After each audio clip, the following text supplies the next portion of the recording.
The secondary 7 chord can be a great device for modulation or for tonicizing another chord. See if you can hear these chords in a progression before Jeremy does. On another riveting ear training episode. You're listening to Music Student 101. Here are your hosts, Jeremy Burns and Matthew Scott Phillips. Hey, Matt. Hey, Jeremy. What's the time? The time... Oh, I was going to check my phone, but actually the time is Music Student 101 time. How about that? Indeed, and to some of our twisted audience, it is Jeremy Torture time. Yeah, that's right. It is Jeremy Torture time. People look forward to this so much. They do. We are on part 9 of our harmonic progression series. Indeed, yes. Back in the day, we called it harmonic dictation, but we've stopped dictating, really. Yeah. And that's more a college specific kind of. That's more college specific, but it's college specific for the betterment of a very particular and important musical skill, which is recognizing chords as you hear them. This is true. Yes, indeed. So we're gonna talk a little bit about these chords. Yep. And then we're gonna do a thing where Matt plays these chord progressions on his piano over there. Yeah, and I'm going to play some good, like polytonal Stravinsky stuff. No, I'm not. No, I'm kidding. I'm not gonna. That would be part 90 when we're messing around with that kind of stuff. But yeah, man. So I'm excited about that.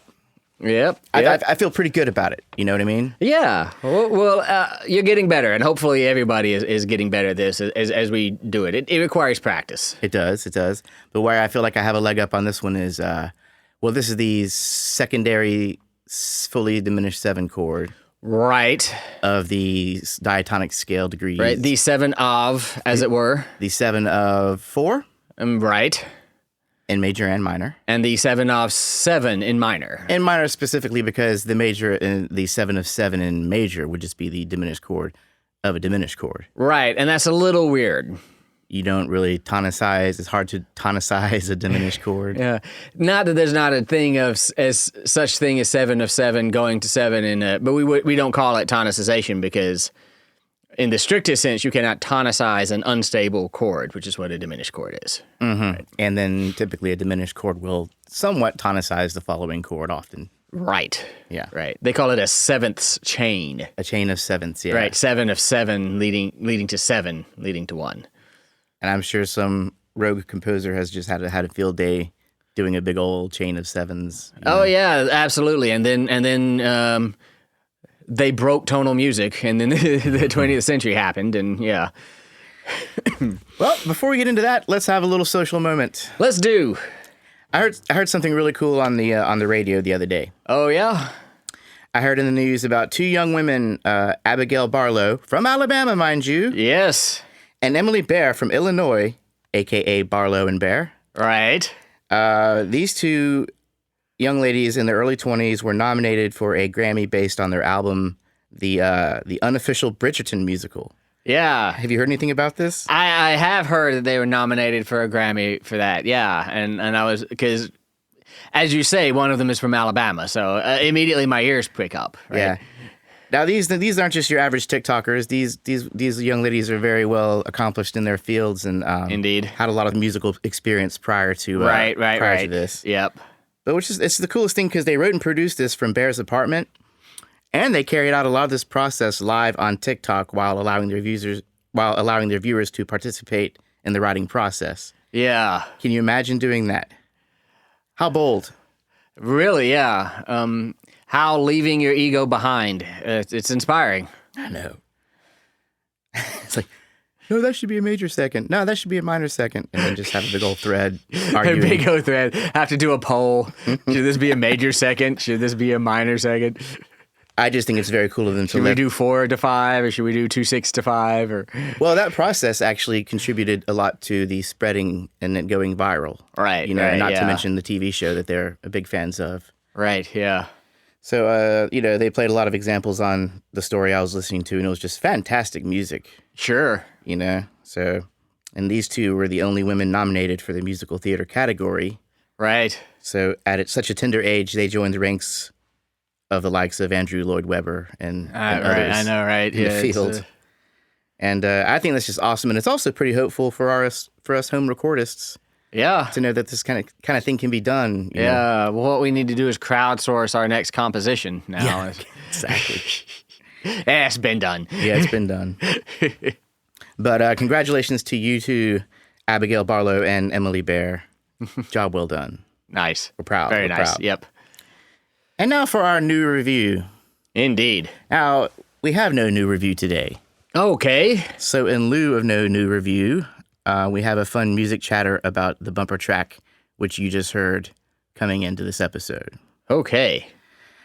So this is a fun little comment that I saw on the Music Student 101 Facebook page. And let me give you a little bit of background. In the early 80s, there was a TV show called The Incredible Hulk, Oh, yeah.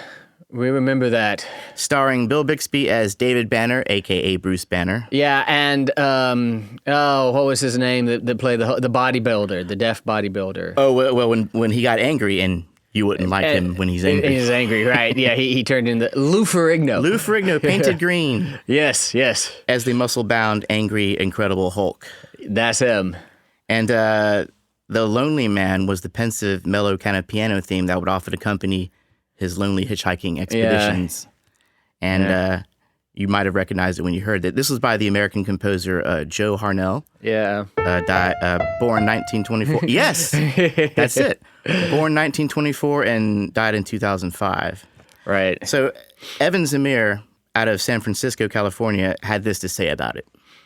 Yeah. So Evan says, been listening to your podcast recently as I'm learning to play the piano. It's great. In one of the episodes about intervals, you are looking for examples of a minor sixth interval, but couldn't come up with any. That sounds like us. I think I have one for you. The opening theme song to the old Incredible Hulk television series is called The Lonely Man. It's one of the saddest pieces of music I've ever heard.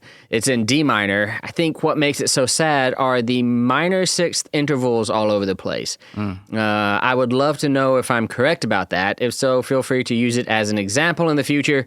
Cheers, guys, and keep up the great work. A great example. Yeah.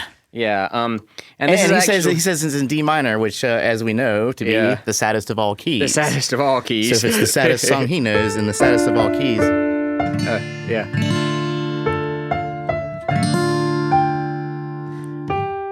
Let's give him a little taste. Okay, yeah, so.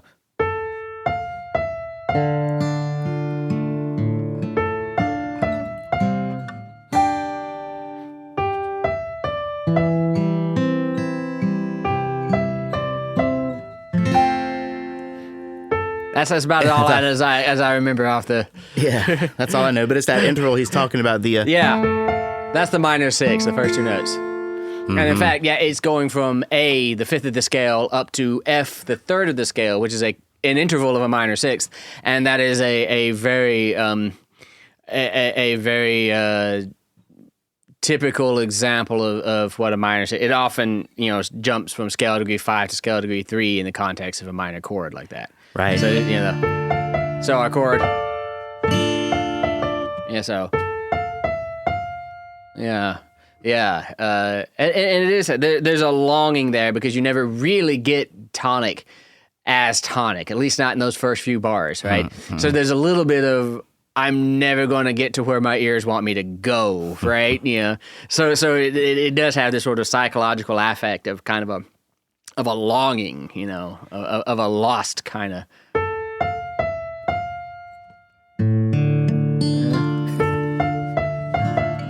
I think to 7. Yeah. I'm I'm going to a 6 right there. Yeah. Cool. That's all I remember of the tune. We're kind of imagining the harmonies ourselves. We didn't ask Joe. We're kind of fly. Yeah. So first of all, we've already broken about 1 million copyright laws, so you may never hear this, but you know. Oh, that's okay because we didn't play it right.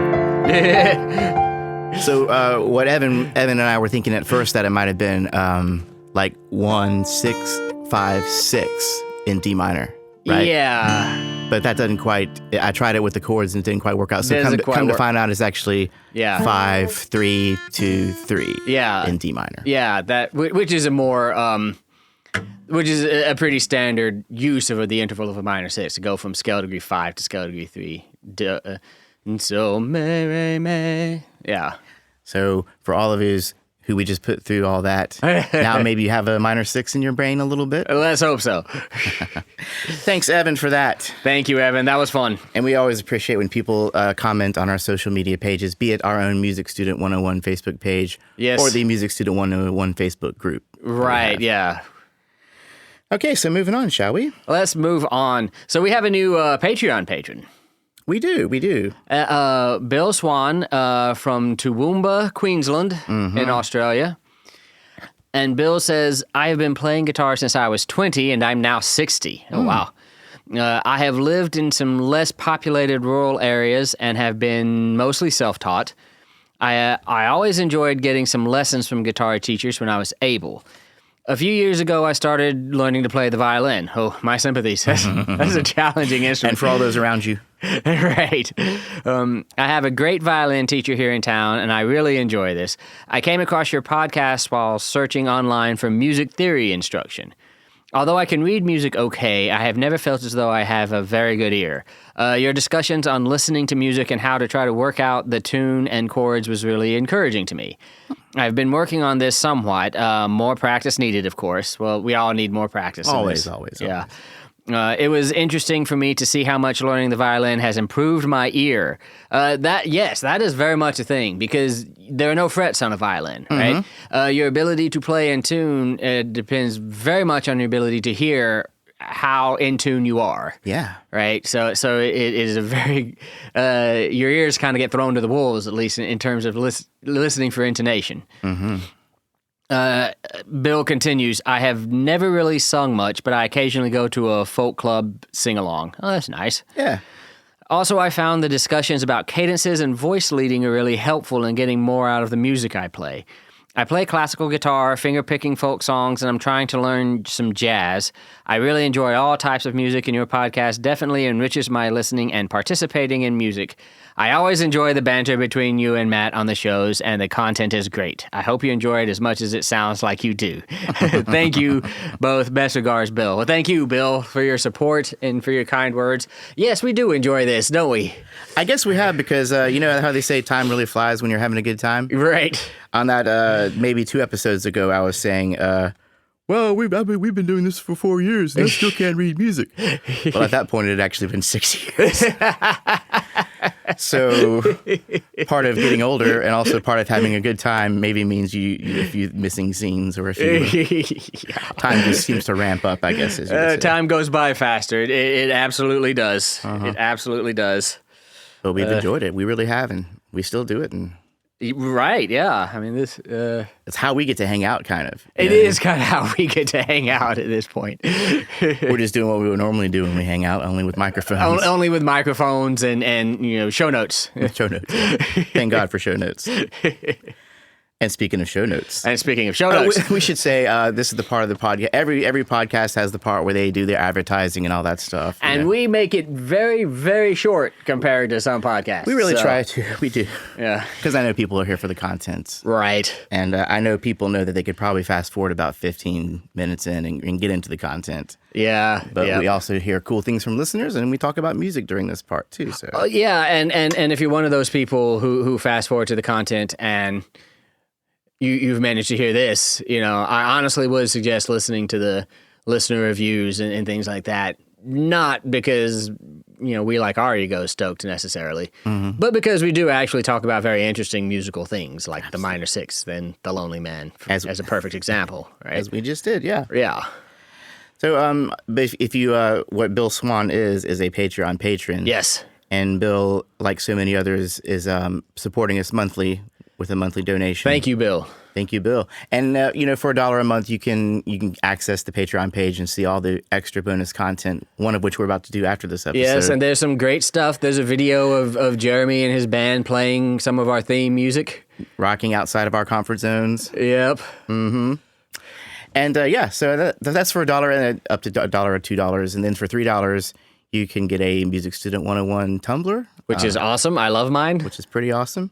And then for the $5 Patreon patrons, we'll offer to do a 15-minute plus episode. Yes. For whatever they want to know about music related. Yeah, your question specifically, we spend at least 15 minutes answering your very specific question in a 15-minute Patreon episode. And I guess if you want to ask us about the fall of the Byzantine Empire, I can go Google. We can do an episode on the fall of the Byzantine Empire, but we could do an episode on the fall of the Byzantine Empire with the Ottoman invasion, right? We'll try and find a way to put music in, make it musical.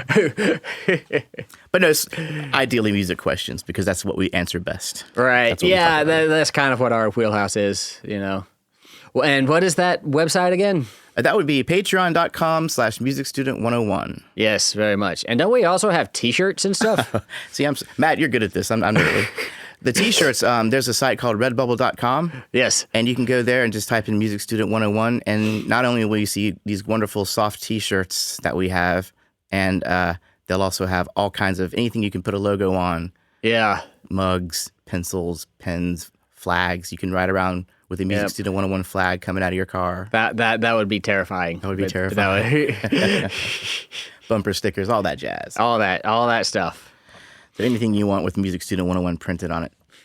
There you go, redbubble.com. Redbubble.com. Thank you, Jeremy. And that's how you can support us. And then some people who don't want to do the monthly donation and just want to do like a one-time donation, there's a PayPal button on our website. You can click on that and just, if you want to do that. Yes, musicstudent101.com. .com. Yeah. All right, then. So, all right, yeah, plug over. Now back to the show. Back to stuff. Back to the social section. Yes. We have a listener mail here. We have Greg Howell from New Zealand. From New Zealand. Very nice. Greg says, "Hi, Matt and Jeremy. Hi, Greg. Hi, Greg. I wanted to thank you for putting these podcasts together. I've been listening on a daily basis, and my knowledge of music theory is certainly improving. I'd like to ask about the root of a mode being called the final. I can't seem to find this referenced anywhere else. Could you perhaps point me in the right direction? Thanks again. Keep up the good work. Regards." Greg Howell. Well, thank you, Greg, for your kind words, and thank you for the question too. This is an interesting one, because it's a little bit of a historical thing. Yes. So it's always hard to know exactly where to begin with historical things. But so, when we're talking about the major and minor scale, we refer to scale degree 1 as the tonic. Mm-hmm. If you've heard this podcast at all, you've probably heard us talk about tonic. And the main purpose of the tonic is to be a resting point. It is the harmonic goal that the chord progression is working towards, right? That's why we say a chord of tonic function is a chord that is at rest. You don't, you feel some sense of, well, we can pause here maybe for just a second or maybe completely and the piece can be over, but we have a pause. The reason that happens, again, if you've listened to the podcast, you've heard us talk about this. The reason that happens is because the laws of counterpoint, the tendencies of scale degree 4 to move to scale degree 3 and scale degree 7 to move up to scale degree 1 and all of these things sort of have the effect of pushing us that way, right? Pushing us eventually to tonic. Well, this is going to want to resolve to this, which in turn is going to want to resolve to, blah, blah, blah, until we get to the tonic. This all has happened in the last 400 to 600 years. Before that, we were in modes, and that wasn't necessarily what modes were after. If you listen to Gregorian chant as an example, a lot of it would be in Dorian mode. And, it's like...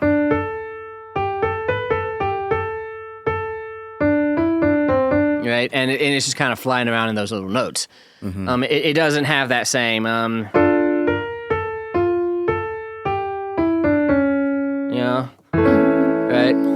That would just makes you ache and yearn for the tonic, right? Thank you very much. Yeah. You're welcome. And so because of that, many music theorists today, once tonality happened, we kind of look back on the modes and say, well, because the modes didn't do that to the same extent, we did not call the first scale degree of a mode a tonic, because it did not, to the same extent as a major key, fulfill that purpose of being a place of rest, of having been drawn here and falling down onto that necessarily. It still does a little bit, especially when you're primed with 600 years of tonal music to expect it. But because it doesn't really push, the music doesn't really push towards tonic in quite the same forceful way, we said that was not in fact a tonic. We merely called it a final. As in a final resting place. Yeah. As in the note you're eventually going to stop on, but less maybe the note you were inevitably pulled towards. Was there because of less use of tendency tones in general, or did they even consider those? Really, it was the leading tone that was the problem, the absence thereof. Of a leading tone. Yeah, so in Dorian mode and Phrygian mode, in Mixolydian mode, and these are the primary modes of the Middle Ages and Renaissance, right? There is not a tendency tone towards the tonic. The leading tone being the grandfather of all tendency tones. Exactly. So without that leading tone, we music theorists will refer to a mode as a final. Now it's nitpicky, of course, and in the realm of popular music, this idea of the tonic having this tonic function and things is less of an endemic feature than it is in classical music anyway. So in popular music, it becomes even more of a nitpicky distinction, right?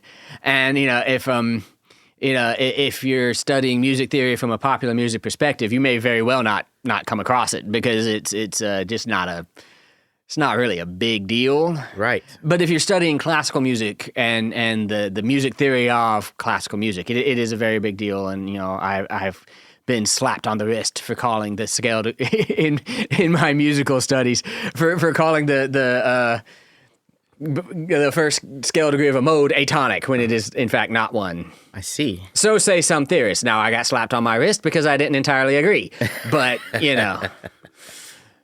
there why you it's go. theory, huh? That's music theory for you. Yeah. High passion, low stakes. High passion, low stakes. Brilliant. But I guess from a historical context is when we'll find that word more often, or specifically a music theory based on the From a Renaissance historical context, or if Middle you're Ages reading music. the works of a serious dour, if you're reading the works of a serious, educated, doctoral degree holding professor at X prestigious university, if you're reading one of these people's papers on modes, they will refer to it as final, not as tonic. Right. Because tonic only really exists in the major. Really, it only exists in the major scale. I was going to say the Ionian mode, right? That's The only one it's the Ionian mode that has a leading tone right before the tonic. Yeah, or the final. when we get into minor scales, we don't have it anymore, and we end up with the same problem. So we've got to create the harmonic minor scale by raising the seventh scale, artificially raise that seventh scale degree so that it becomes a leading tone. You give it a leading tone transplant. Yeah, leading tone transplant. And then, of course, we have an augmented second between the sixth and seventh, so that's a new problem. So now we need melodic minor, to get rid of that. And I didn't even do that right. Coming back down.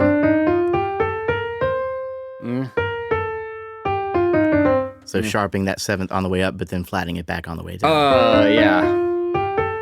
There you go. Finally, I played it right, for crying out loud. Yeah. The point is, even in our Aeolian mode, what we call pure minor or natural minor mode, we don't have a leading tone. We have to sort of artificially create one, even in that. Yeah. So, interesting stuff. Yeah, fascinating. This is why you should listen to the listener mail sections. And thanks to listeners like Greg and Evan for bringing up cool stuff like Absolutely. We can talk about this stuff all day. I do. that. We will. And yeah. Well, having talked about all that, Having thoroughly, I hope that answers your question. I hope so. Greg. Yeah. I'm sorry that you haven't found that in your searchings. I can understand why. Mm-hmm. Anyway, I figure it's time to go ahead and get into this, shall we? Let's do it.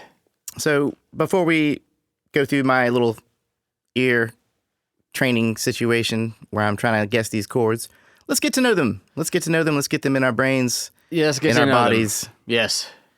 And let's start off with okay, so again, we're doing the 7 of. This is kind of closing up the secondary 7s. Right. Yes. And the 2 chords probably that it happens to least, I would think, well, the 7 in minor, because it is a major chord.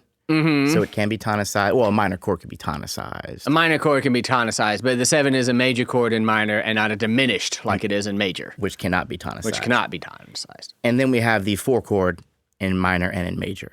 Right, yeah. So, do you want to start off with the 7 of 4 in major? Let's do that. Now, I expect this to remind me a little bit of a 5-7 of 4, like the bluesy kind of 1-7 chord in the jazz. Good instincts, yeah. Because there's only one note differentiating the fully diminished 7 chord and the 5 chord. Absolutely, yeah. Yeah, it's missing that tonic note that would be in 5-7 of 4, right? That's scale degree 1. Mm-hmm. It is not there. Right. Yeah, okay. So let's see what you got, Matt. All right. Compose on the fly. Trying to crack my knuckles and they won't. All right. So we are in, I'm going to keep it in C major. Good old C major. Good old.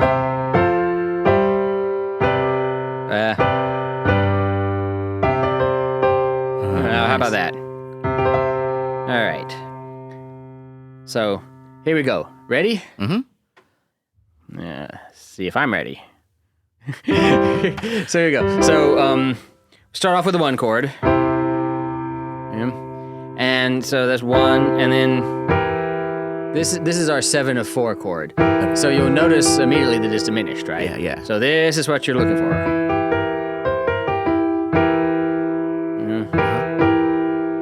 And then it's going to lead to 4. Mm-hmm. Yeah. And I like to notice the sort of, at least in root position, 1, 3, 4 in the bass, right? Yeah. Yeah. And then, of course, when you're going to, once you're in 4, the natural place to go is 5. Back to 1. So, yeah, cool bass line, right? Mm-hmm. Yeah. Okay, so the theory behind this. So if we're in the key of C. Yes.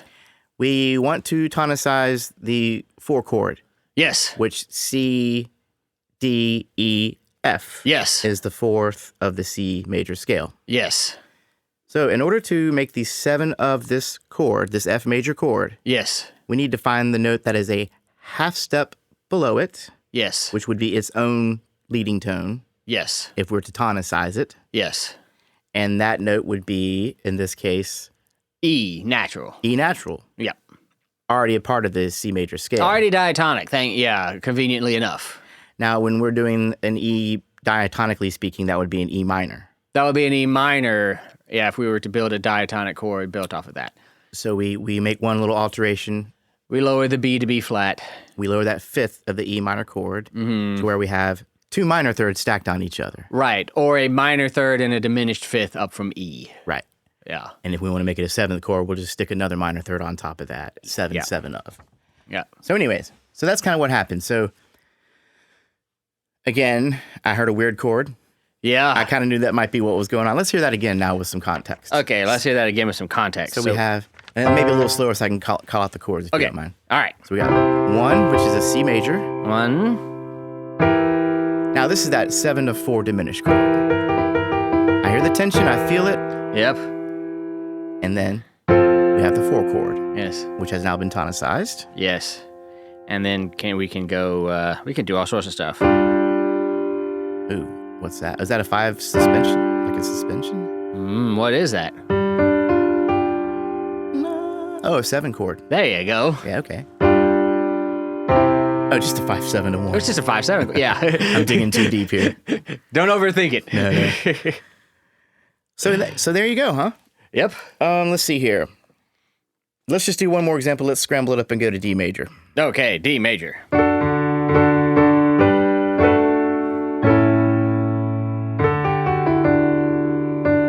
So D major. So if I'm in D major, Let's freak it out. Let's throw some medians in there. Let's see if we can get a crazy progression going on. let's see if I'm we gonna can get a challenge you. crazy progression going on. Yeah. Okay. And see if I can guess it. This will be my pre-game exercise. 1. C major. We're in C. So we got We're a in 1. D major. Oh, yes, right. I asked for that, didn't I? See, it's all relative, y'all. Okay, D major, 1. Oh. Minor 3. B minor, probably. Well, what's the 3 of D major? No, it is not. It is F sharp minor. F sharp minor. And then we turn that into a diminished chord. Yeah. Okay, so now this 3 chord has now become the 7 of 4. Hey, isn't that awesome? It's awesome. And where's the 7 of 4 going to go? I hope 4. Yeah, there's that 4. And then, A cadential, we got a 1, 5 to 1. And I think that was a cadential 6/4. I think you're right. Wasn't it? Oh boy. I'm getting a big head here. And we'll see how it gets squashed in the next half hour here. Yeah, that was fun. I think that's a good little So representation. the difference between 3, minor 3, and 7 of 4 is just C sharp going down to C, right? Yeah.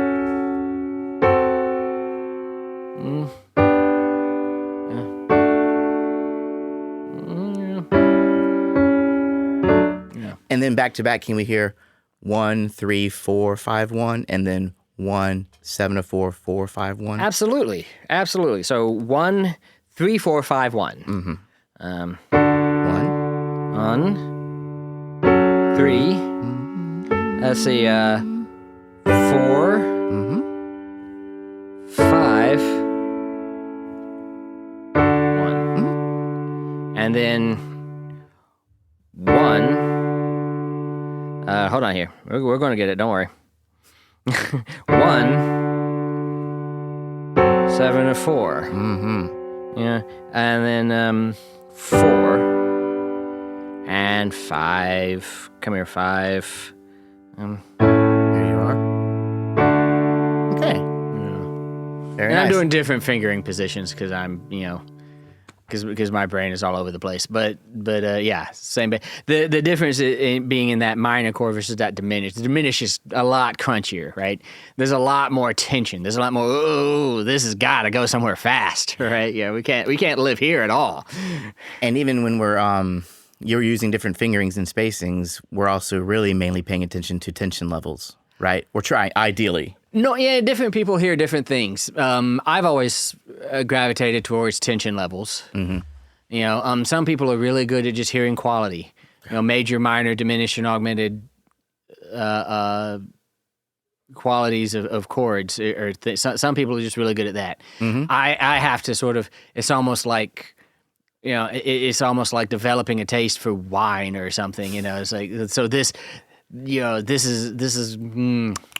This is diminished. I'm getting notes of petroleum in this chord. Yeah, I'm getting notes of tritones. This must be a diminished chord, right? Early on, it really was difficult for me to hear in a chord progression.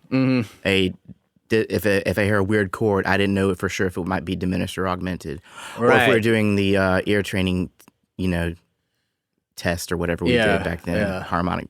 I had a hard time for a long time with diminished and augmented because they were just weird. They're both just it's weird. Just a weird chord. A lot of the strategy in dictating these things kind of does revolve around, getting your little red flag to pop up on the weird chord. Yes. Right? And then saying, okay, well, what happened? Was it maybe a diminished 7 going to something? Was it maybe a Neapolitan 6 or a German augmented 6 or, or did we modulate or, just what happened exactly? right? So I go from hearing just a weird chord, and then down the road I hear different little things that pop out. Different little versions of weird. Yeah. Different little, like we say, notes, you know? Yeah, right. Yeah. So yeah, it's just listening, practice. Practice and practice and practice. Yeah. Well, let's continue practicing, shall we? Let's do. Okay. Let's move on to the 7 of 4 in minor. Let's just do the same thing we did, only in minor. Okay, so you want to pick me a minor key? Oh, let's do G minor. Let's do G minor.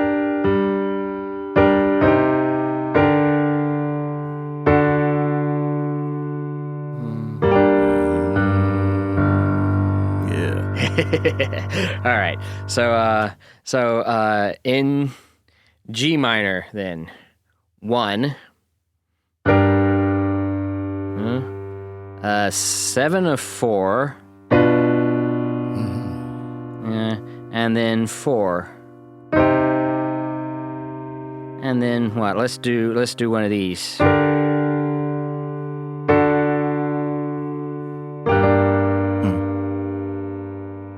Very nice. Yeah. Now That was a cadential 6/4, those last few chords, right? 1 6/4 to 5 to. I picked it up, but I didn't want to sound like I just knew it every time. And, you know, kind of add a little bit of Jeremy drama. doesn't want to brag. He does. We need some drama for these ear training episodes. You know? Some uncertainty. But I'm glad to know that I'm actually finally recognizing without much self-doubt Right, a yeah. cadential 6/4 when I hear it. Oh, yeah. Very, very important. So theory-wise, what happened here, same kind of thing, only now that we're in minor, we don't have that same note butting up against the tone we're trying to tonicize. Like in major, 3 is already a leading tone or is already a half step away from 4. It is already diatonically a half step away from 4, yeah. Whereas in this case, it's not, and we have to make it so. We have to get the raised 3 scale degree, you know, and make that the note of our chord. So we've brought in a little extra chromaticism. For minor, we need a little bit more chromaticism to pull this off. Yeah. And so what were we doing? G minor? We were doing G minor. So we got a G. A G. And then we got a 7 of 4, which is a B diminished chord, right? Uh-huh. Yeah. And then I managed to get that to 4. Uh-huh. 1. Yeah.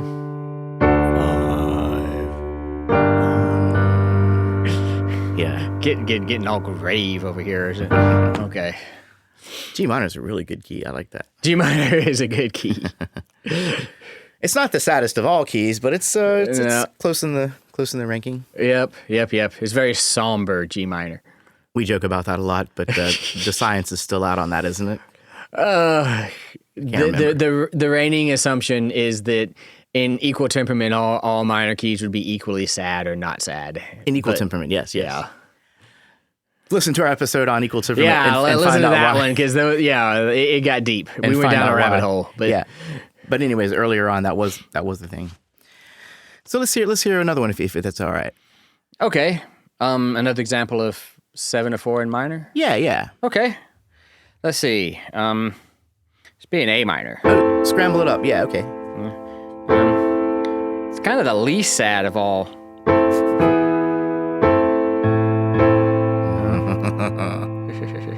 So, and let's go, So we got a 1. And call that a 4. Mm-hmm. Ooh.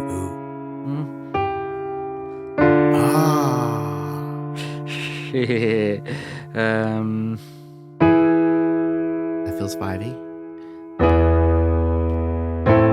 1. Now I like what you did there, Matt. Because let me, if I know what you did, and I think I do. Okay. So I think you did like 1 to 4. Yep. To 7 of 4. Yeah. To 4. So in a way, would you call that a prolongation of the 4? Yes. Okay. Yes, I would. As opposed to a 4 being tonicized and. This would, in fact, that would be called a neighboring 7 chord. A neighboring 7 chord. And its function would be exactly as you say, purely to prolong 4, to make 4's life last longer, right? Because we're going to go to 4 and we're going to drop down to that tonicization of it and then come back, right? So 4 has lasted for a while at this point, right? Mm-hmm. Yeah. And yes, that would be a prolongation of 4. Very cool. Very cool. Yeah. And 4 itself is actually a prolongation of 1 if you take it up another level. So Gosh, so we have chords. We have the chords 1, 3, 6, and now even 4. The 4 traditionally we would call predominant because it often comes before a dominant functioning chord. Right. But we can also, in this case, consider it to be just a part of the big 1 chord. big part of the bit 1 chord, yeah. I mean, think of the pedal 4/6/4 chord, which is so popular. Right. This is a prolongation of a 1. It's using a 4 to prolong 1. Mm-hmm. And if I went from 1 to 4 to 7/4 back to 4. That's also 1, right? I mean, if this is all prolonging 1, then it's also prolonging 1, right? Yeah.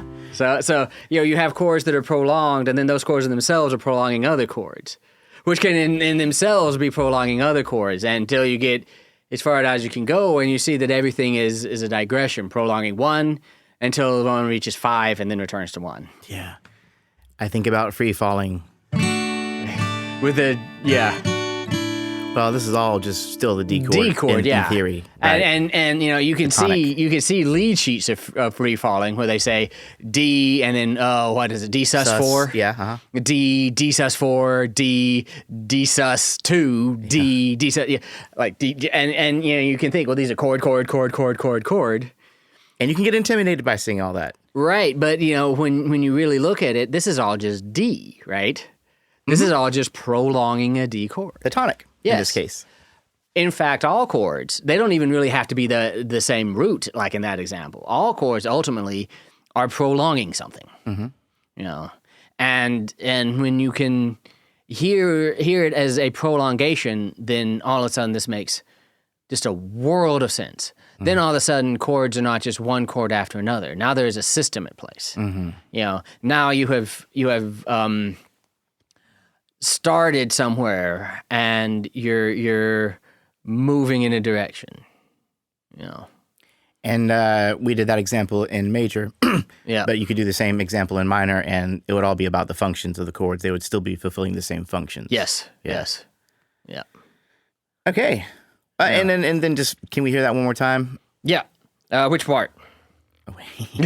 The example you just did, I guess, so we could talk about the prolongation. Of all right, so, wow, did we ever get off on a rabbit hole on that one. But, okay, yeah, so 1, 4, and then 7 of 4, and then 4, and then, 1.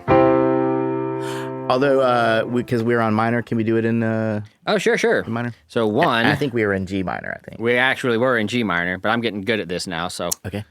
So, G minor. So, 1, 4, 7 of 4, 4, 1. Oh, you did a little plagal thingy there. Well, yeah, I mean, 4/1 is a plagal cadence, right? Right, because this is all just one big one. Yeah. Okay, cool, Right, yeah.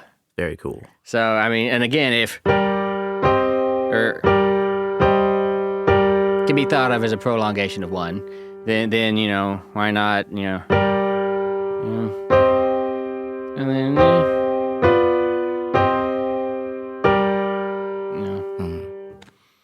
And if you're just now tuning in on this episode, I apologize. I sympathize. Plagal cadence is actually going 4/1 instead of 5/1. Right, yeah, and look back to other episodes to learn what a cadence is. We had an episode on cadences, in fact. Right. Maybe a couple of them. Yeah. So yeah, and then if I were to throw a 5 in right there at the end, then the 5 would not be prolonging 1, right? 5 is a chord of dominant function, and then that's going to move to 1. Mm-hmm. All of tonal music is really a 1 moving to a 5 that is then going to move back. Everything else is somehow supplementing that motion. Everything else is in service to that ultimate motion. Mm-hmm. All right, well, we have one more to listen to before I get my my pencil and my paper here. Right. All right. So this is the 7/7 in minor. The 7 of 7 in minor. Yeah. So because the 7 in minor, and I'm in C minor now for the curious. For those playing along. C minor. So this is in fact a major chord, right? The natural in 7 natural minor.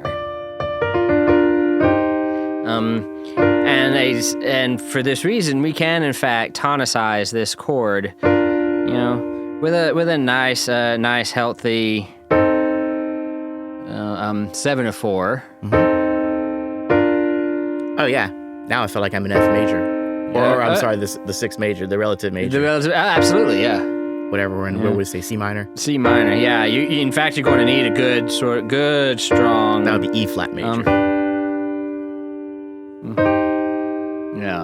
Yeah. So you're going to need a good strong cadence at the end to feel like you're still in minor. Okay, play it one more time without me yapping over it. Okay. So 1. And then 7. And then 7 of 7. Back to 7, and then back to 1. And we started this episode, or started partly through this episode, talking about how the final of mode doesn't sound is purely tonic. Yes. Doesn't have that strong a pull, right? Right. And we even mentioned this 7 chord in minor scale is not having that strong of pull, a tonic. And when that doesn't have a particularly strong pull towards tonic, you're kind of even making it harder when which has a great pull to tonic. Now you feel like you're in 7, right? You feel like you're in B flat. Yeah, I was gonna say I feel like we left the key altogether. Yeah. So when I go back to 1, what you probably really want me to do is go 1, 2, 5, 1, and B flat. That's what I would take. And B flat. Okay, God. Yeah. Ooh. So you're going to need a good strong cadence to feel like you're in C minor because of what we talked about. This is why we might in Aeolian mode call that a final rather than a tonic. It's because it's not really pulling that way, right? Yeah, in my experience, and I feel like in a lot of the folk music I've played, and probably in a lot of pop music too, come to think of it, these in the minor key, the 7 almost is more commonly used than the minor 5, for example. Absolutely. To get us back to the 1. Absolutely. It performs a kind of dominant function. Without any of those tendency tones. Yeah. So, the tendency tones are not as big a deal in popular music. Mm-hmm. I mean, how many, how much stuff does something like that, yeah?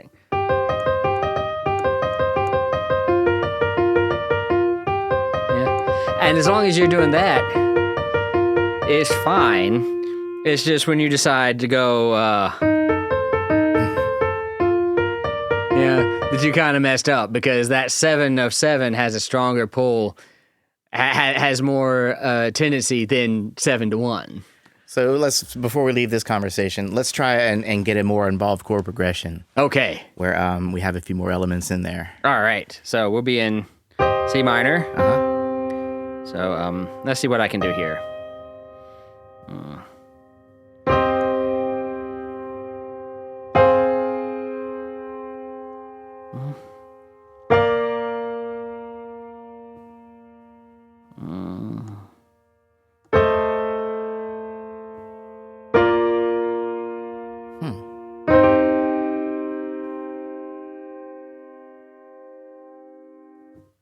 Did you land on the final? I did, in fact. Didn't sound like it to me. I know, right? Can we hear those chords again and call them out while you do them? Okay, this time I'll call them out. Okay. So, That's insane. Because that was a little insane. Here we go. 1, 4, 6, 4, 7, and then 7 of 7, and then 7, and then back to 1.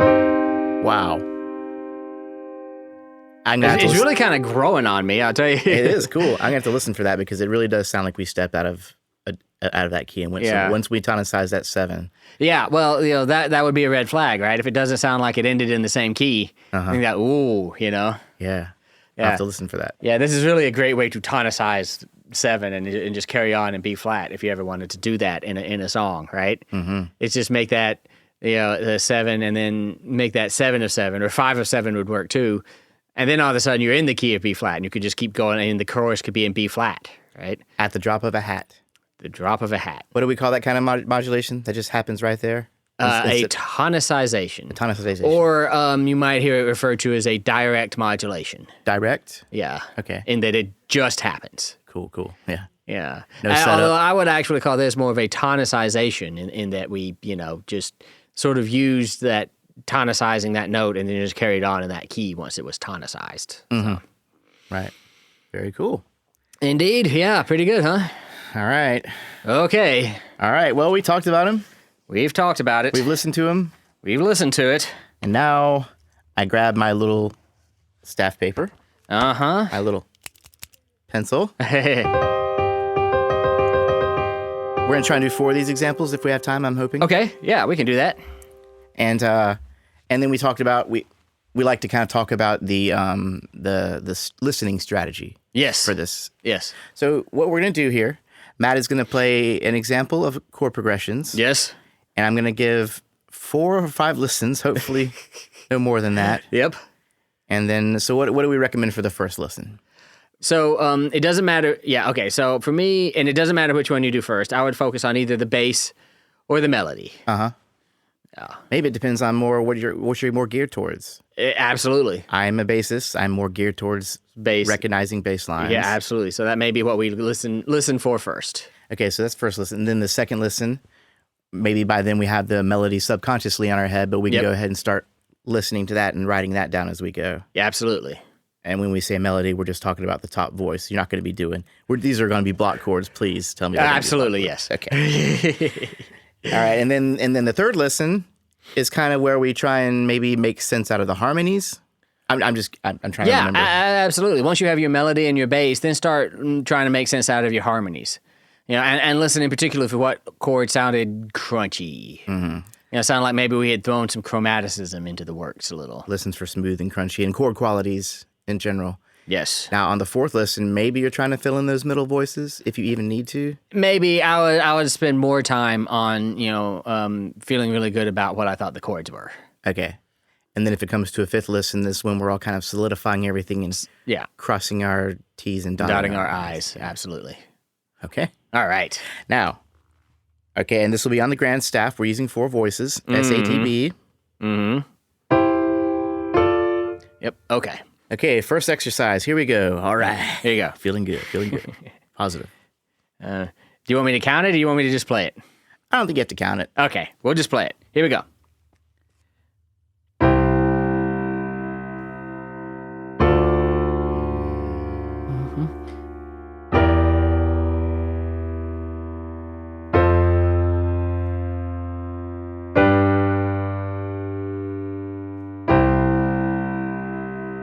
Okay. We got 6 chords all together. I'm hearing a bass line that more or less seems to walk up the scale, maybe skipping 1 or 2 little things here.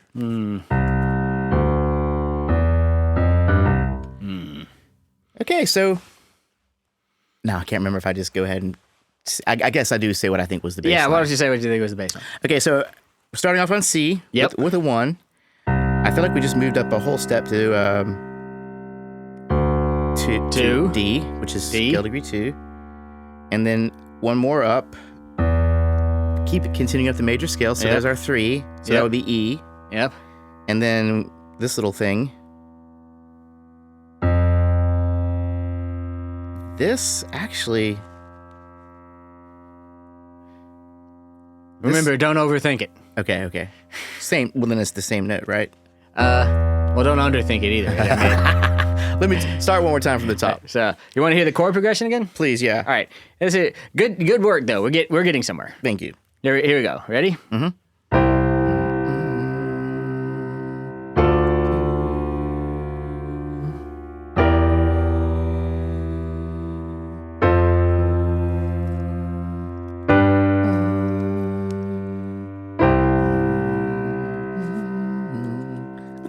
wow, did we just go straight up the scale? We went straight up. I think we went straight up the scale in the bass line. 1, 2, 3, 4, 5, 1. Yeah. Okay. It's a mischievous little penchant I have for just figuring out ways to go up the scale in the bass. Whatever chords I put on top of it. And the same person in me that looks in the fridge and moves the mayonnaise out of the way to find the mayonnaise, I'm often thinking, wait, this is going to be way more hard than it's going to be. Okay. Right. So quit beating myself up on that. Okay, so second listen. Now I'm going to listen for the soprano line. Okay, soprano line. Yeah, so we're starting on do, right? Because I can't count down. Exactly. Okay. All right. So I'm going to put the C up here. Mm-hmm. And then from there, we will see what happens. Yep. Ready? Mm-hmm. So.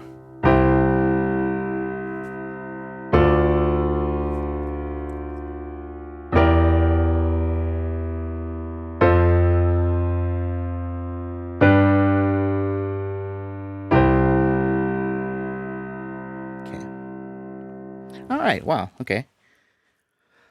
Trying to figure out if there's some chromaticism, but I could probably also deduct that once I start putting these together, right? Yeah. Yeah, you could sort of engage your theory brain at that point.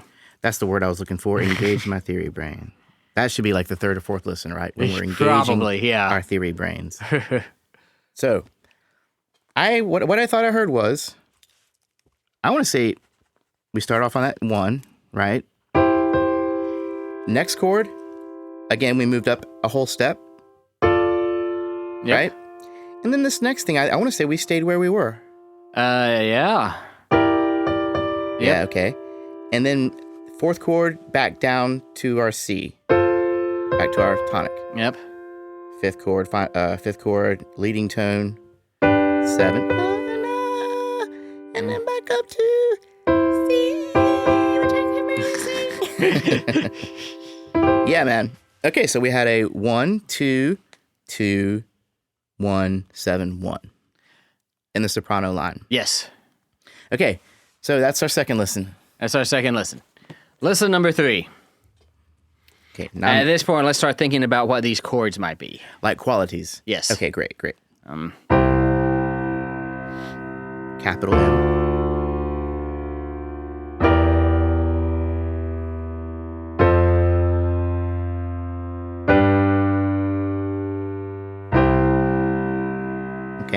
So what I'm doing is on the top over these notes, I'm putting what I'm singing as a chord quality. So the first chord, I'm going to call that a major chord. Yes. Second chord, I want to call that a minor chord. Yes. Third chord, there, I'm pretty sure this is our diminished moment. There's the red flag, right? There's the red flag. And then the following chord, I believe I called major as well. Mm-hmm. And then the fifth chord, major, final chord, sixth chord, major. Major, yeah. Okay, so there's our chord qualities. Okay, and you nodded and when I said those, so I guess I was right. That sounds pretty good. Okay, cool. Fourth listen, engaging our theory brains. Engage theory brains. Engage. I'm going to listen for emotion and direction. Here we go.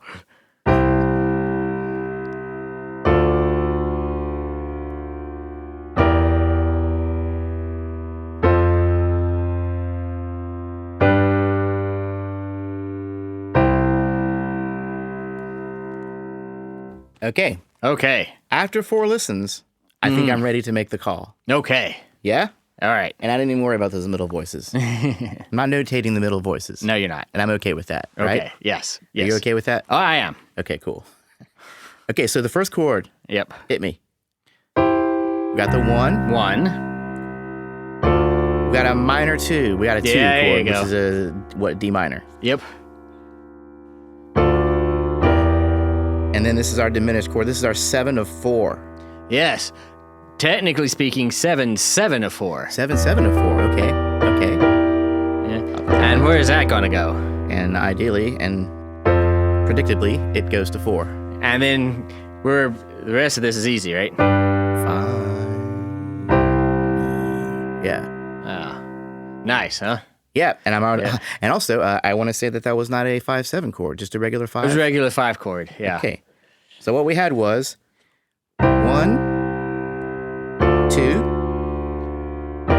7 of 4. 4. 4. 5. 1. Now, I want to say this.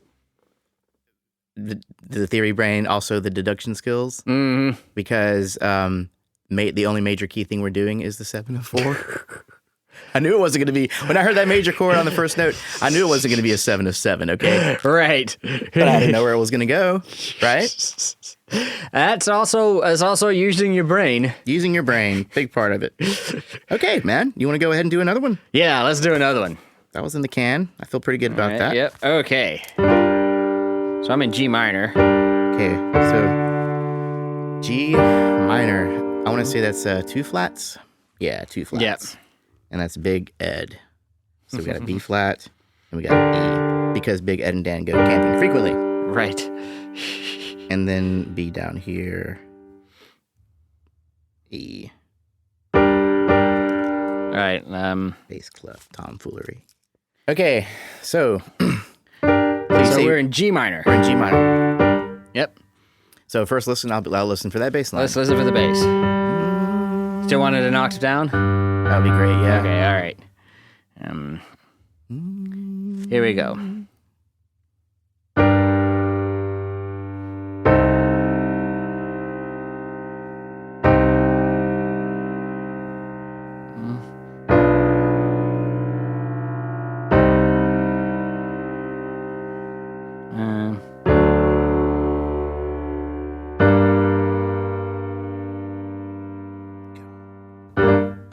I did hear a 5-1 at the end of that whole thing. That's good.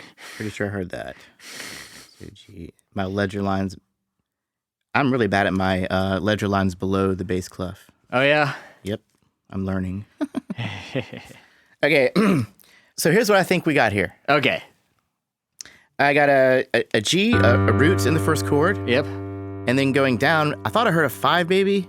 No, okay, that's a 4. There you go. That would have been a 5. Yep. Okay, so the second chord is a 4. And then the third chord, I want to say it stayed where it was. Bass note did, for sure, yeah. Bass note, so we got another 4. And then I want to say in the bass I heard leaning tone action in this next chord. So down to B? Well, yeah. Yeah. Oh. Yeah. Yeah. Down to B, and then back up to that C. Yeah. And then I got lost. Well, they've only got a couple chords left. Oh, 5-1. 5-1. Yeah, okay. So D to G. Yep. Ledger lines below the bass staff. Okay. All right. Ready for that melody? Let's play that chord progression one time all the way through so I can call them out if you don't mind. Oh, okay, sure. So I got a 1, and then 4, and the bass line. This is just the bass line. yeah, okay, yeah. And it hits again 4. Yeah. 4. Leading tone weirdness. And then Of course, back to 4. yeah. And then 5. 1. Oh yeah.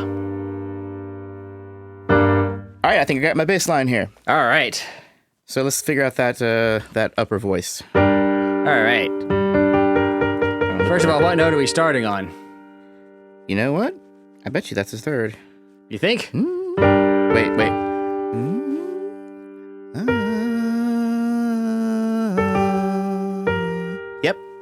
Yep.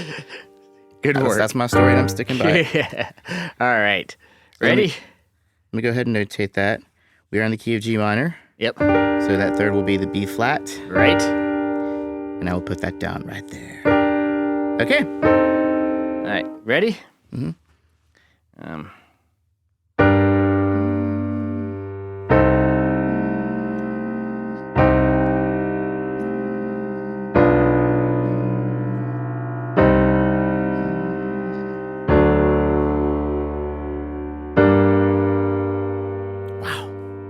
I got completely lost on that one.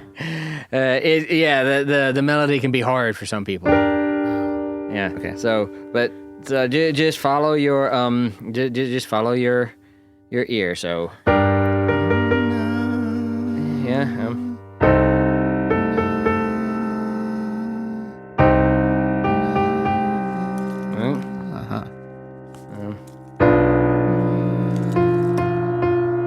That's a leading tone. Although it went down.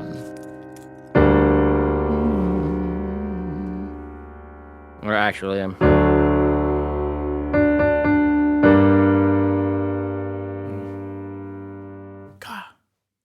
Well, I'll tell you what I think I have here. Okay. All right, so I'm hearing movement down the scale, but I'm getting lost in the middle of the progression here. Okay. So first chord, Yes. we got that 1. We got the 3. Yeah. No. And then moving down to 2. No. And then down to 1. No. And then down. No. Did I skip a voice? No, you're okay. And then maybe down one more.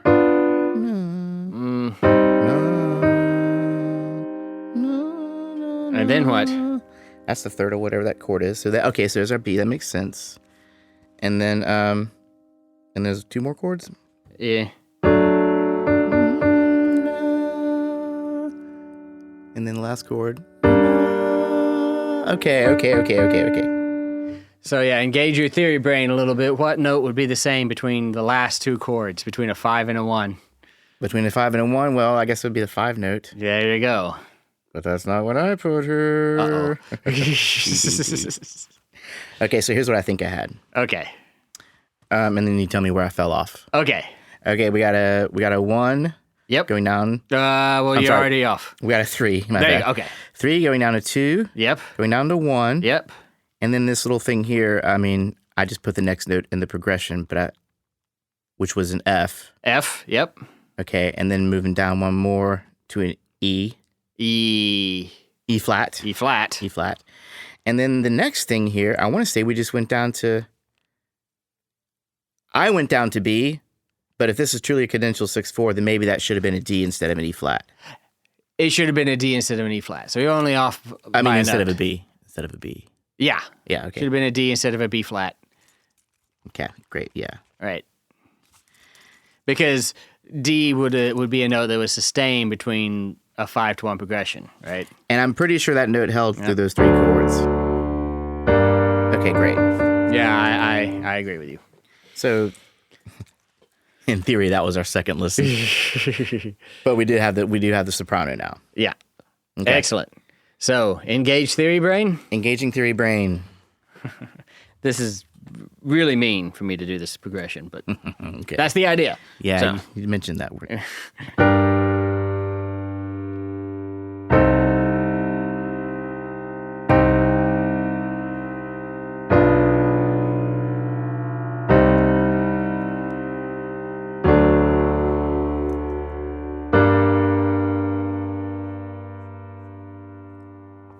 4, 5, 1. Oh yeah, that is mean, Matt. Okay, so the first chord I'm pretty sure is minor. oh yeah. The second chord, well, I could look at my notes and see what I have. I got an A note, and I have a C note. Mm-hmm. So in the key of G minor, that might make me think this is some kind of a 2. Maybe even a 2 in first inversion, right? Diminished, yeah. In first inversion, okay. So that's definitely diminished. And then the chord after that, I swear it just stayed at the same place. Only one note changed. One note must have changed. What could that have been? Well, look at your melody.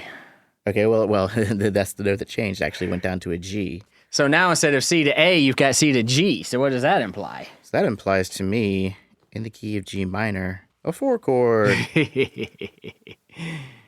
Okay. Notice, And I theory had that students, that there's only one note difference between a 2 chord and a 4 chord. And when you put the 2 chord in first inversion, Oh, it really sounds and feels like a 4 chord. In fact, you only have to change a note to make it 4. Or Dirty. to make 4-2. dirty, dirty, dirty. Okay, so and then the fourth chord in this progression.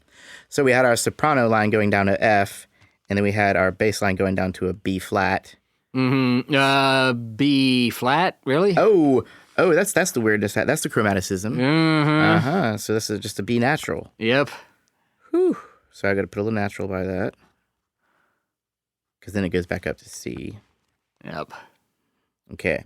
Anyway, but trying to figure out what this chord is, we got a B and then we got an F. So that's a tritone for crying out loud. Definitely a tritone. So it's got to be a diminished chord. Yeah. 7 of something. Aha. Okay, then.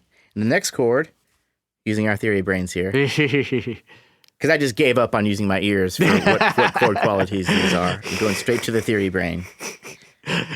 Okay, so this other chord, we got it in the soprano. We have an E flat. Bass, we have back to that C.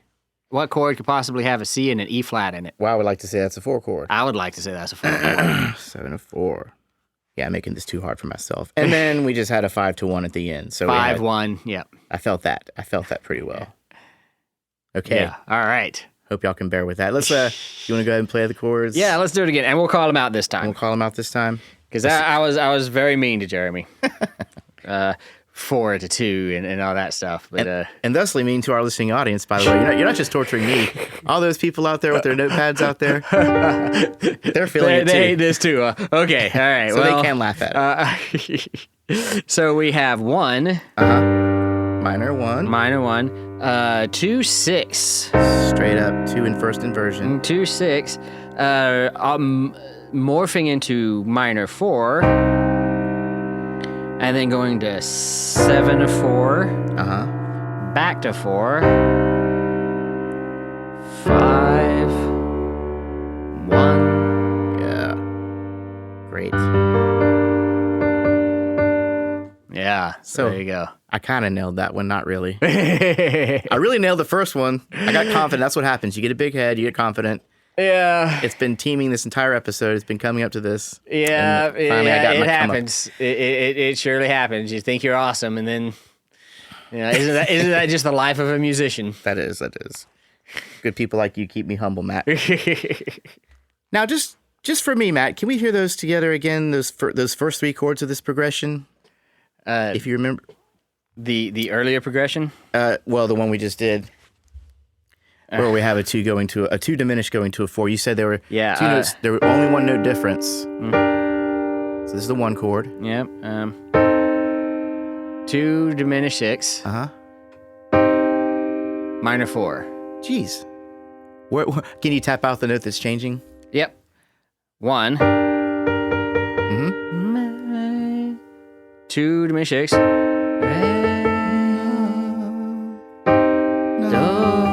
Okay. Yeah. And so it was even the soprano note changing. It was even the soprano note changing. It was an outer note changing, outer voice changing. I still didn't pick it up that well. Well, don't feel too bad because that one note may have changed, but the function certainly did not, right? That's a good point. 2 diminished 6 and 4 are both notes of predominant function.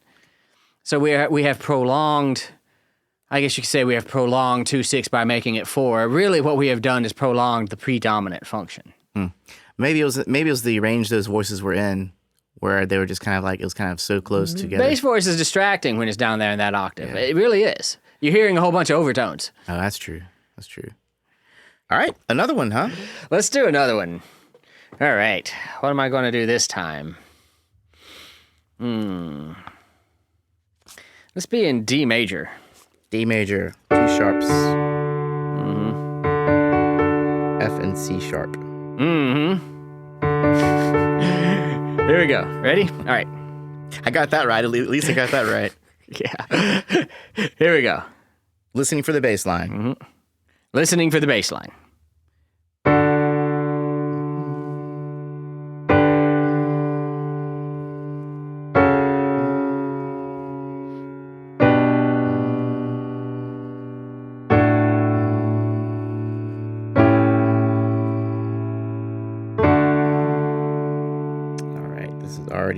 I already like this one more than the last one. Because it's in major, so you can guess at what the 7 chord is. Yeah.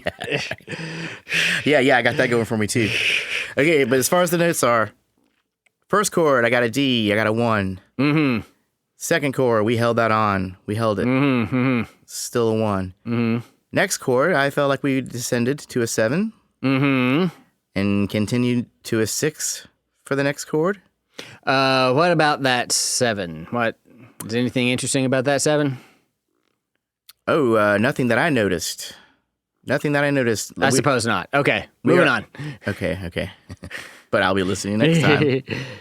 And then moving down, we went to the 6, and then to the 5. Yep. And then a 5 again, and then resolving with a 1. Very in nice. The bass line. So next listen, I tell you what, we can go ahead and get the soprano line, but I'm going to put a star by this little thing you just brought up. Yeah. Actually, maybe not, because actually there isn't. What I was thinking was special about it isn't particularly special. So. Oh, okay. But cool. but that chord is a little special, so you can put a star by it if you want. Cool. All right. Ready? Premonition. Here we go again. So now we got to find out the soprano, huh? Right, and we are starting on. So without even knowing, and a friend of mine, Angela, was asking me how to find what note, like how to find the bass line. And I was trying to explain the sing down thing to her. So I need to do it myself. Okay.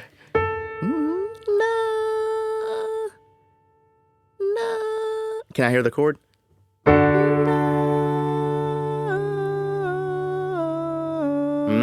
Look at that. Was that a 5? That's a 5. Sweet. I can usually sing down pretty good from the 3, but I will say that singing down from the 5 is not as easy. It just takes more practice. Yeah, okay. But in the key of D, that would be an A note, so I'm going to put this up here, and this is soprano. Okay. All right, ready? Let's do this. One more time.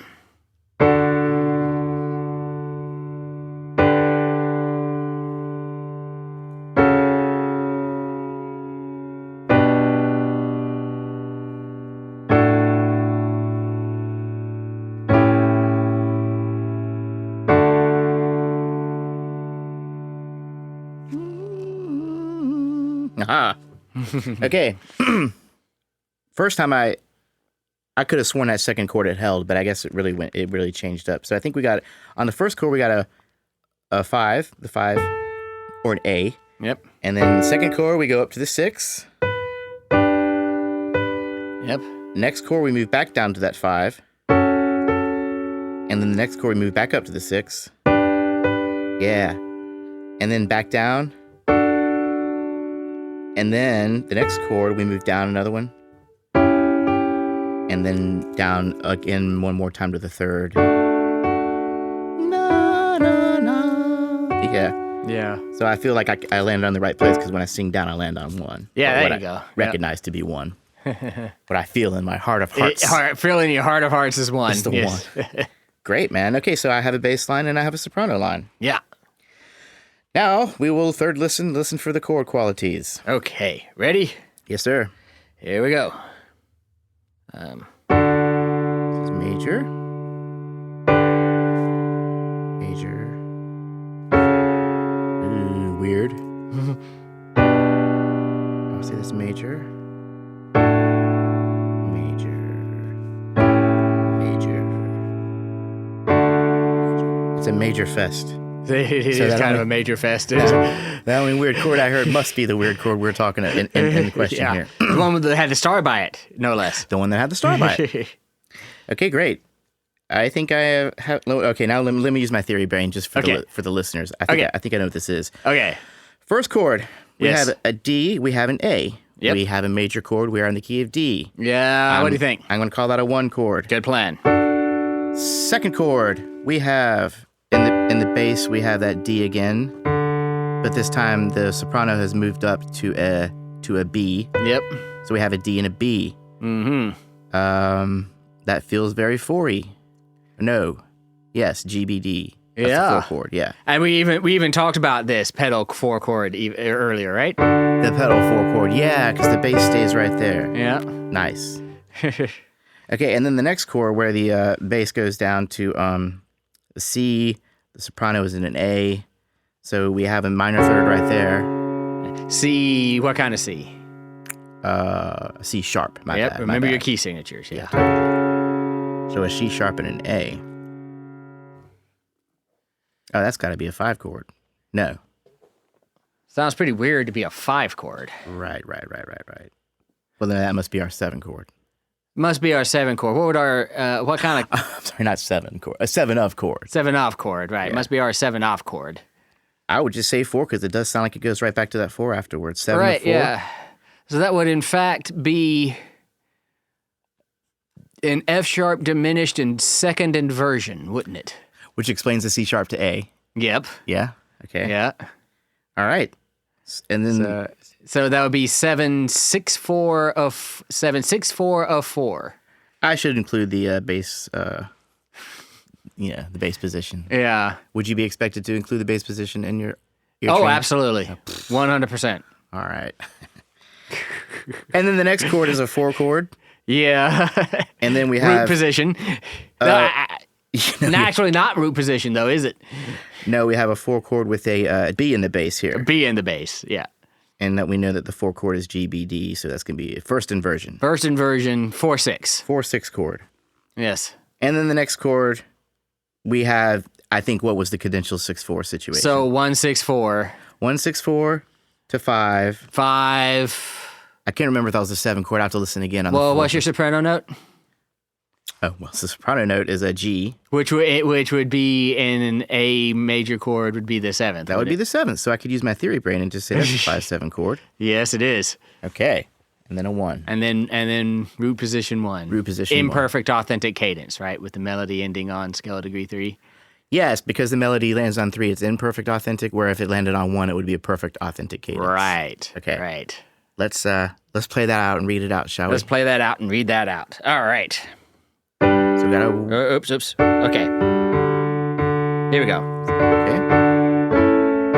Here we go. So we've got 1. Pedal 4/6. Uh-huh. Because that 1's still going. Yeah.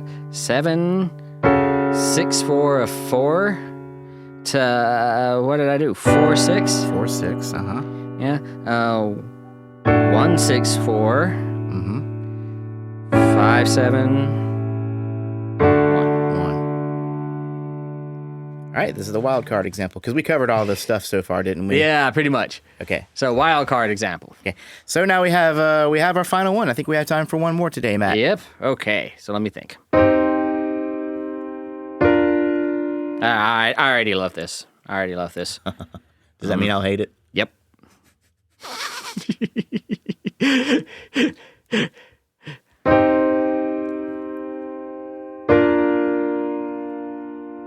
Okay. Ready? You ready? Yeah.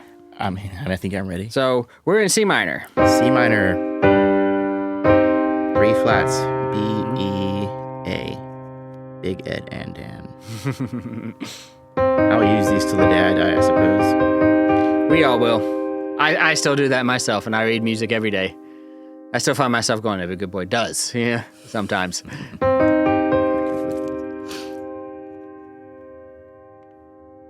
Okay. Okay, ready? Here we go. Listen for that bass line. Listening for that bass line.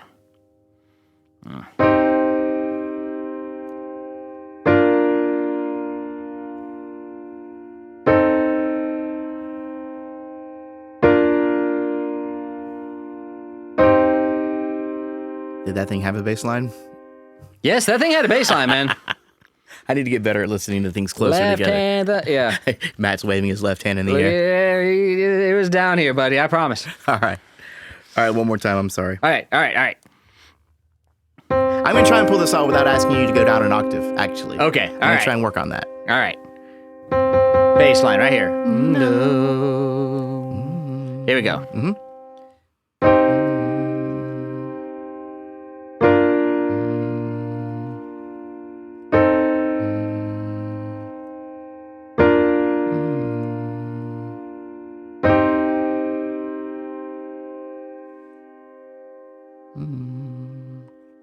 Wow, there's only 5 chords in that whole thing? There was only 5 chords in that whole thing. All right. I cut you a break. What can go wrong with 5 chords? Nothing. Okay.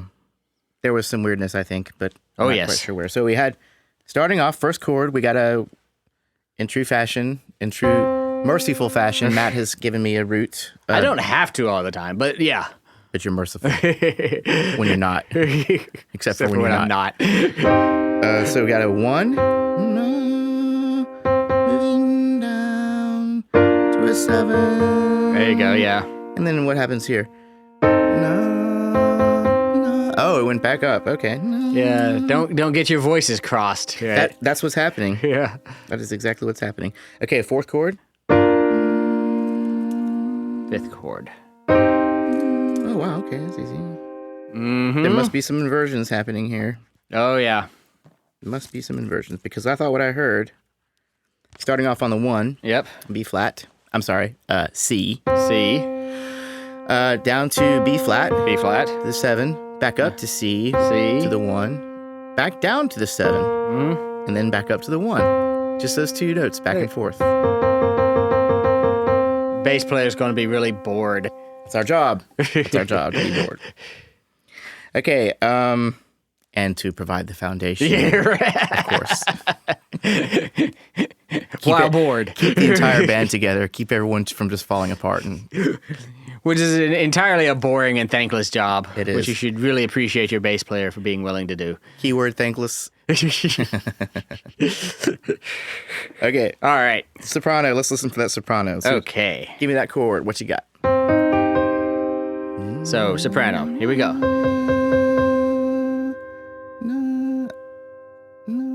I want to say that's a 1. Yep. Okay. All right. So, here we go.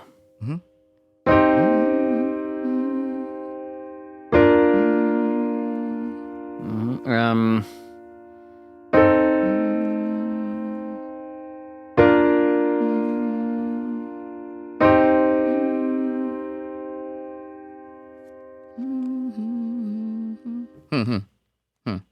Okay. The middle chord is in question, but I think I got the surrounding chords here. Okay. First chord, we got our C, our root, our 1. And then I think we went down to the B flat again. And then I want to say we traveled down further to either an A or a G somewhere, an A flat or a G. What's that note?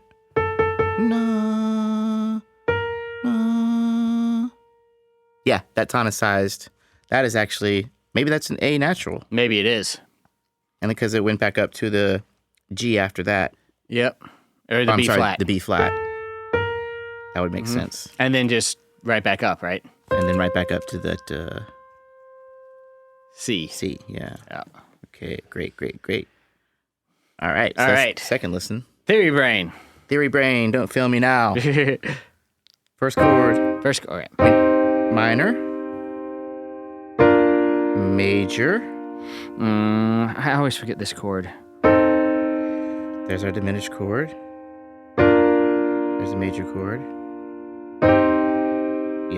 Yep. This is what we talked about earlier. This is what we ran into earlier, where by the end we feel like we're actually not really. Yeah, I wanted you to look out for it.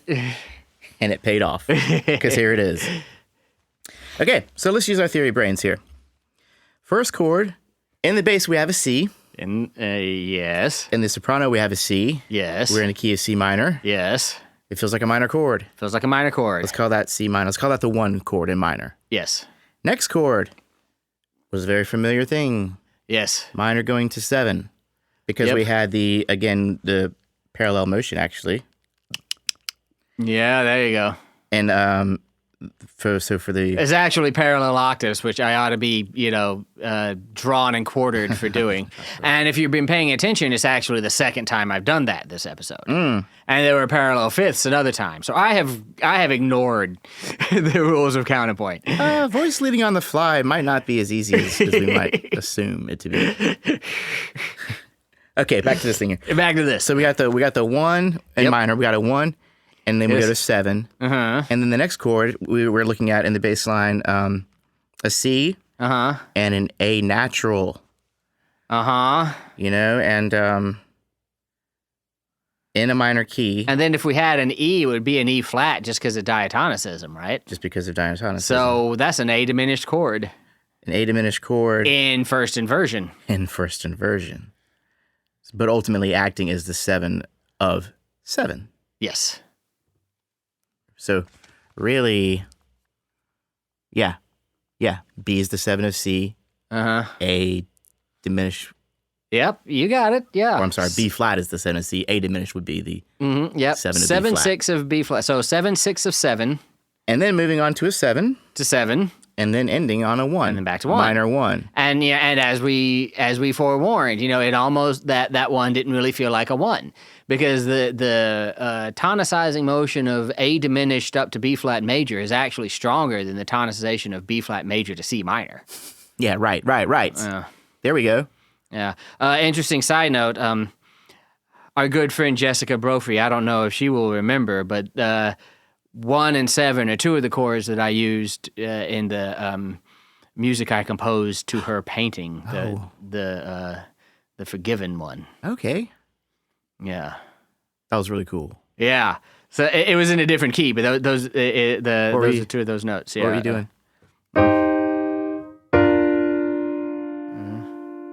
And then I think I kind of went to 3 at some point in that too. So, but nice. Yeah, they just work together great for some reason. I could do that all day long. I could play A minor and G major back and forth all day long.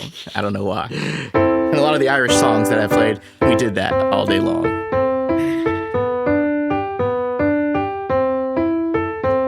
Oh yeah. Yeah. Well, I mean, we started out this episode talking about the Lonely Man from Incredible. Oh yeah.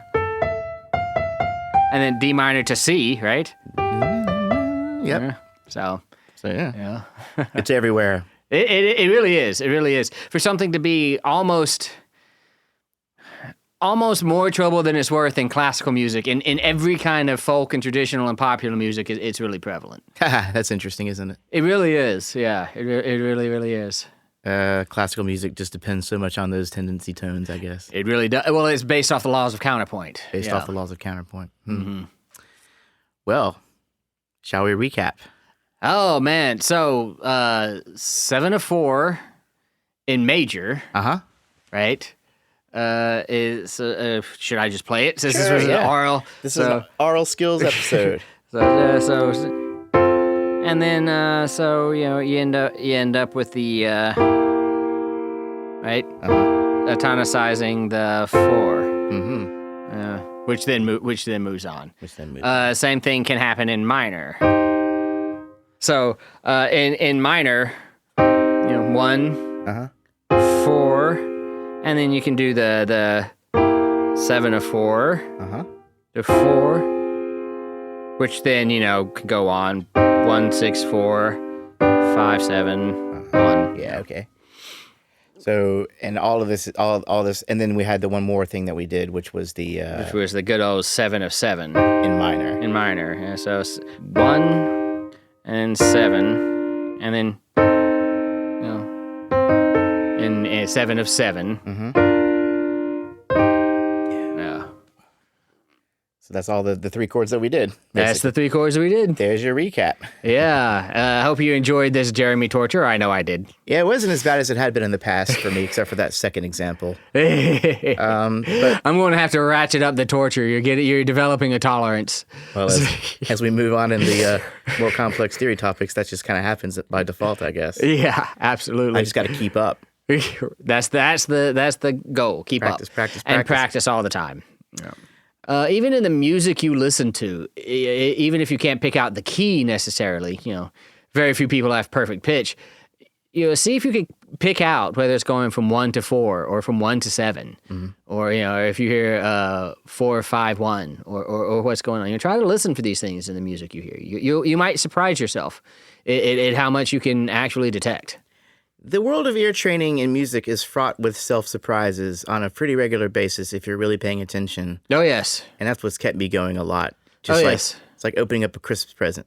Yeah. One morning I'll wake up and I'll be able to hear a second chord, like a 9 chord. You know what I mean? Absolutely. And this informs not only your music theory, but your appreciation of music, your appreciation of the aesthetics of music, right? Well, some people hear music and they're like, oh, that sounds good. Yeah. Some people hear it and they're like, oh, I got to know why that sounds so good. I want to do it. I want to be able to do it myself. You know what I mean? And imagine being able to say, oh, that 9 chord really sounds good. Yeah. Imagine how farther down the step if you're one of those ladder people.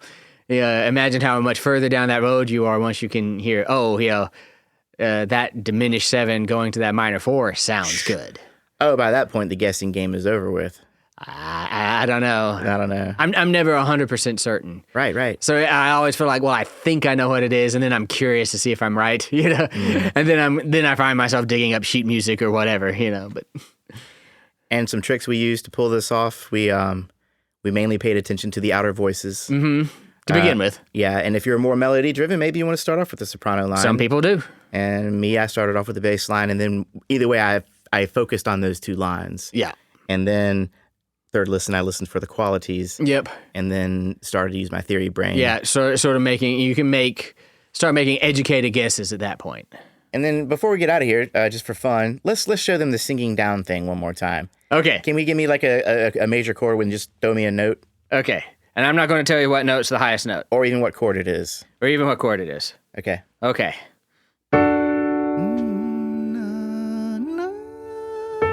That's the highest note. Yep. But I have to bring it down an octave to right here. Yep. Now, from that note, na na na na na. Yeah. So how many notes did you go down? 5, 4, 3, 2, 1. Very good.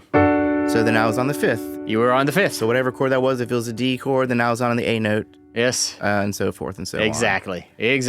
So that's the idea. And to me, it's always easier to sing down from the third. So from the third. Na, na, na. 3, 2, 1. Yeah, so you were on the third that time. Yep.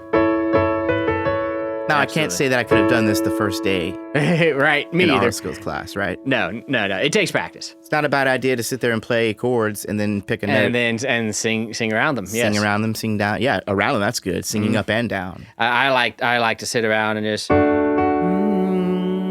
mi re do ti re do so la ti do re ti do so fa mi re do la so fa mi fa so do ti re do. I'll just do that for a while. Just sing around. Knowing solfege, I bet, helps in its own way. It does. It really, really does. I wish I did. Well, knowing the number system helps you apply it then to theory because it's the same number as the scale degree, right? Oh, yeah, right. But knowing solfege helps you to sing it.